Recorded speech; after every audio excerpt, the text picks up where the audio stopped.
Railway सुरक्षा बल के जवानों को आपात स्थिति में बेहतर रिस्पांस देने और खुद को स्वस्थ रखने के लिए नरसिंहपुर रेलवे अस्पताल में विशेष प्रशिक्षण दिया गया। कार्यक्रम में मेडिकल चेकअप के साथ फर्स्ट एड, सीपीआर और हेल्थ मैनेजमेंट की महत्वपूर्ण जानकारी साझा की गई।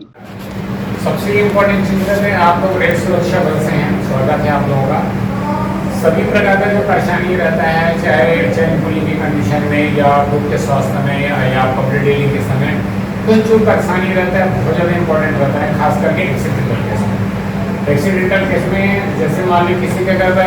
एक्सीडेंटल हुआ है और एक्सीडेंट होने के बाद हम सबसे पहले उसको हॉस्पिटल पहुँचाने का काम करते हैं,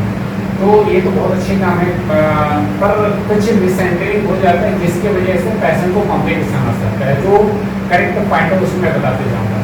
अगर किसी भी पेशेंट को एक्सीडेंटल के समय में यदि उसको सर्वाइकल इंजरी है या किसी कोई आत्महत्या करने के लिए टकराया या एक्सीडेंटल से टकराया, किसी भी कंडीशन में अगर ऐसा लग रहा है उसको सर्वाइकल इंजरी यानी गले में इंजरी है, तो सबसे ज़्यादा खतरनाक हो सकता है अगर उस गले को मोड़ करके या गले को उठा करके या ज़्यादातर सीट पकड़ते हैं और पैर पकड़ के अपन ऑटो में या एम्बुलेंस में जाते हैं। ये बहुत ही ज़्यादा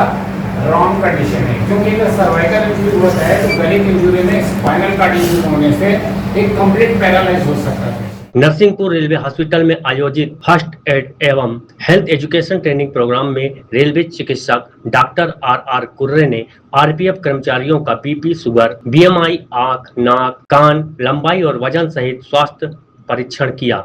इस दौरान बताया कि तनावपूर्ण ड्यूटी के कारण आरपीएफ जवानों में हाई ब्लड प्रेशर और डायबिटीज का खतरा अधिक रहता है। प्रशिक्षण में सड़क और रेल दुर्घटनाओं के दौरान घायलों को सुरक्षित तरीके से संभालने, सर्वाइकल इंजरी में बरती जाने वाली सावधानियां, सीपीआर देने की सही तकनीक, मिर्गी, सर्पदंश, इलेक्ट्रिक शॉक और पानी में डूबने जैसी आपात स्थिति में प्राथमिक उपचार की विस्तृत जानकारी दी गई। डॉक्टर कुर्रे ने जवानों को स्वस्थ जीवन शैली अपनाने की सलाह देते हुए कम नमक, कम तेल और कम मीठा खाने, नियमित योग व्यायाम, पर्याप्त नींद, हरी सब्जियां, फल, हाई फाइबर आहार और समय समय पर स्वास्थ्य जांच कराने की अपील की। उन्होंने कहा कि स्वस्थ और फिट रेलवे कर्मचारी ही यात्रियों की सुरक्षा और रेलवे की बेहतर सेवाएं सुनिश्चित कर सकते हैं। आज हमने हमारे जितने आपके सभी आरपीएफ का हेल्थ चेकअप किया गया है, जिसमें हेल्थ चेकअप के अंदर जनरल हेल्थ चेकअप के अलावा आँख, कान, नाक जाँच, वेट,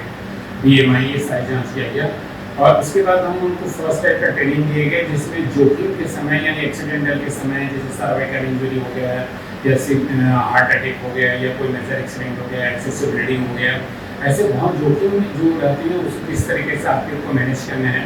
या प्लेटफॉर्म में चलते समय कोई यात्री गिर गया है या कोई और अदर एक्सीडेंट है, ये सारे जोखिम वाले जितने भी हैं उसके बारे में फर्स्ट एड ट्रेनिंग के द्वारा उसको बताया गया कि इस तरीके से बेहतर मैनेज कर सकें। क्योंकि कई जगह ऐसे जल्दबाजी में गलती हो जाती है और गलती की वजह से पेशेंट का जान भी जा सकता है। उसके बारे में उसको बताया गया कैसे हैंडलिंग करना है, कैसे पेशेंट को उसको सेव करना है, उसको लेफ्ट सेविंग कैसे करना है, उसके बारे में बताया गया। फर्स्ट एड ट्रेनिंग में सभी प्रकार का हो, जैसे स्नेक बाइट, डेंगू होना, एक्सीडेंटल कैसे मैनेज करना, इसके अलावा कोई जल गया, इलेक्ट्रिक शॉक हो गया, उसके बारे में बताया कि कैसे उनको मैनेज करना है।